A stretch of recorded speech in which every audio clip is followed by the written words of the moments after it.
ജില്ലാ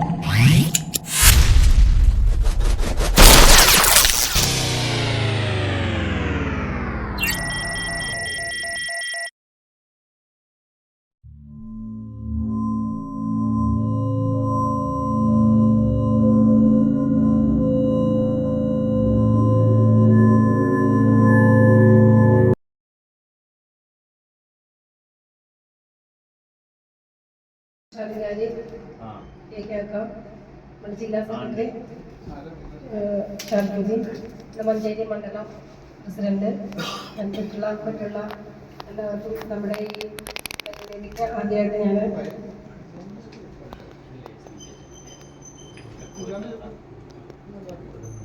സ്വാഗതം ആശംസിക്കണം. നമ്മളിവിടെ മഞ്ചേരി മണ്ഡലത്തില് ഒരുമാതിരി കൂട്ടായ്മയുടെ പ്രവർത്തനം ആരംഭിച്ചിട്ട് ഏകദേശം ഒരു 6 വർഷത്തോളം ആയിട്ടുണ്ട്.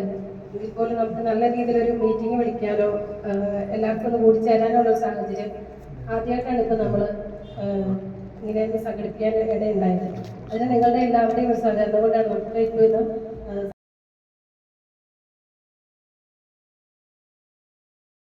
എനിക്ക് നഷ്ടപ്പെട്ടു പോയിട്ടുണ്ട്. എന്ന് വെച്ചാൽ എൻ്റെ കുടുംബത്തിലെ സാമ്പത്തിക ബുദ്ധിമുട്ട് കൊണ്ട് എൻ്റെ മാതാപിതാക്കൾ എന്നെ ഒരു ചിൽഡ്രൻസ് ഹോമിലാക്കുകയുണ്ടായി. അവിടെയാണെങ്കിൽ ഭക്ഷണവും കിട്ടും, വിദ്യാഭ്യാസവും കിട്ടും എന്ന് പറഞ്ഞിട്ടാണ് അവിടെ കൊണ്ടാക്കിയത്. 5 മുതൽ 6 വരെയുള്ള 6-7 വരെയുള്ള ക്ലാസ്സുകൾ അവിടെയാണ്. പക്ഷേ എൻ്റെ മനോഗതി ചിന്തിക്കാൻ എൻ്റെ മാതാപിതാക്കൾക്ക് കഴിഞ്ഞില്ല. കാരണം ഞാൻ അവിടെ ഒറ്റപ്പെട്ട ആളായിട്ട് മാറുക.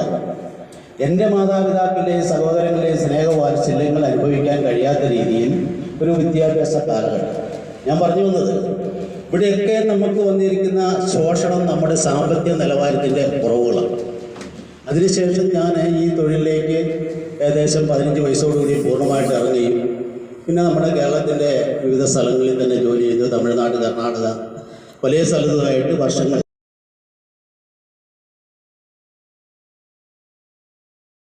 പ്രമോദ് മൂച്ചിക്കൽ മറ്റു മണ്ഡലത്തിൽ നിന്നും ഇവിടെ ഒത്തുകൂടിയ നല്ലവരായ സഹോദരന്മാരെ, കൂടുതലൊരു ദീർഘ പ്രഭാഷണത്തിന് ഈ അവസരം വിനിയോഗിക്കുന്നില്ല. കാരണം എല്ലാ കാര്യങ്ങളും നമ്മുടെ ഉദ്ഘാടന പ്രഭാഷണത്തിൽ നിന്നും സ്വാഗതത്തിൽ നിന്നൊക്കെ നിങ്ങൾ കേട്ടു. എങ്കിലും എന്നിൽ അർപ്പിതമായ വിഷയം കൂട്ടായ്മയുടെ വിഷയങ്ങളൊന്ന് അവതരിപ്പിക്കുക എന്നാണ്. എനിക്ക് തോന്നുന്നു എൻ്റെ രക്ഷിതാക്കളെ പ്രായം ആയ നിങ്ങളുടെ മുമ്പിൽ ഒരു ബോധത്തിൻ്റെ ഒരു ഉദ്ബോധന പ്രസംഗത്തിൻ്റെ ആവശ്യമില്ല എന്ന്. എന്നിരുന്നാലും കൂട്ടായ്മയുടെ ചില കാര്യങ്ങൾ മാത്രം നമ്മൾ 1-2 കാര്യങ്ങൾ ശ്രദ്ധയിൽപ്പെടുത്തും.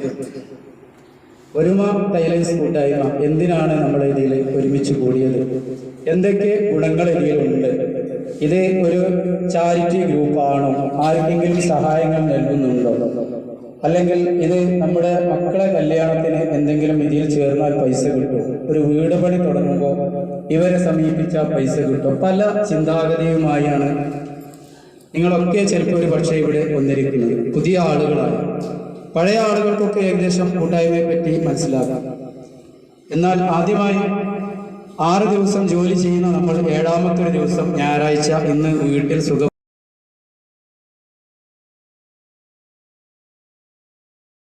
പറ്റുമോ എന്ന് ചോദിക്കുന്ന സമയത്ത് അവർ കൈമലർത്താൻ പറ്റുന്നില്ല. അപ്പൊ അതിന്റെ ഒരു പ്രതിവിധി എന്നല്ല നമ്മളൊരു ചെറിയൊരു മെമ്പർഷിപ്പ് വെച്ചിട്ടുണ്ട്. അപ്പൊ നമ്മുടെ കൂട്ടത്തിൽ നിൽക്കുന്ന ആളാണ്, അവർക്ക് സഹായിച്ചാൽ മതിയല്ലോ. മറ്റേത് തയ്യക്കാരോട് ഒരുപാടുണ്ട്. നമ്മളിവിടെ 10-15 ആളുകൾ പറഞ്ഞല്ല, ഈ മഞ്ചേരി മണ്ഡലത്തിൽ 100 ആയിരക്കണക്കിന് തൊഴിലാളികൾ ഉണ്ടാവാം. ഒരു പ്രശ്നം വരും, ഇവരെല്ലാവരും സഹായിക്കാൻ നമ്മൾ പ്രാപ്തരല്ല, നമ്മളോട് കഴിയില്ല. അപ്പൊ നമ്മുടെ കൂടെയുള്ള ആളുകൾ, നമ്മുടെ വിഷമങ്ങൾ അറിയുന്ന ആളുകൾ, നമ്മുടെ വിഷമത്തിൽ പങ്കാളികളുള്ള ആളുകളെ നമ്മൾ സഹായിക്കുക. അതേ നമുക്ക് സാധിക്കുള്ളൂ. അതെന്താ, നമ്മൾ ഈ 6 വർഷത്തിനുള്ളിൽ ഒരുവിധം നടന്ന എല്ലാ ചാരിറ്റികളും ഞങ്ങളുടേതായി ജില്ലാ കമ്മിറ്റികളൊക്കെ സഹകരിച്ചിട്ടുണ്ട്. നമ്മുടെ അധ്വാനം, നമ്മുടെ സമയം. ഇന്നിപ്പോ ഞായറാഴ്ച സെക്രട്ടറി പറഞ്ഞതുപോലെ നമ്മളിതാ ഞായറാഴ്ച ഒരുപാട് പരിപാടികൾ എനിക്കുണ്ട്. ഞായറാഴ്ച മാറ്റി വെച്ചത് ഇതിനാണ് പ്രഥമ സ്ഥാനം കൊടുത്തത്. കൂട്ടായ്മയുടെ സംഗതി കഴിഞ്ഞിട്ട് മതി എനിക്ക് മറ്റുള്ള പരിപാടി നിലനിൽക്കി. ഇന്ന് കുടിയിരിക്കലുണ്ട്, കല്യാണമുണ്ട്, എല്ലാം മാറ്റി വെച്ചിട്ട് നിങ്ങളുമായിട്ട് സംവാദിക്കാം, നിങ്ങളുടെ സംശയങ്ങൾ ദൂരീകരിക്കാം, നിങ്ങളുടെ ഒരു ആപത്തോ കാര്യങ്ങൾ വരണം, അതിൽ സഹായിക്കാൻ പറ്റുമെന്ന് നോക്കുക എന്നുള്ള ഒരൊറ്റ ലക്ഷ്യം മുന്നിൽ വെച്ചിട്ടാണ് ഇന്ന് ഈ ഞായറാഴ്ച വന്നത്. അതേപോലെ അച്ഛങ്ങൾ എന്തിനാ നിങ്ങളെ വേറെ ചെയ്യൂലേ? അവരെന്തായാലും റെഡിമെയ്ഡ് നിങ്ങൾ അടിച്ചെടുത്തില്ലേ, ഓര് വാങ്ങൂലേ? നിങ്ങളെ നല്ല കൂലി വാങ്ങാനൊന്നും മടിയില്ല, കൂലി പറയാൻ മടിയില്ല. പിന്നെ നിങ്ങൾ വാങ്ങിച്ചോളൂ, ഞാൻ ചെയ്യാറില്ല.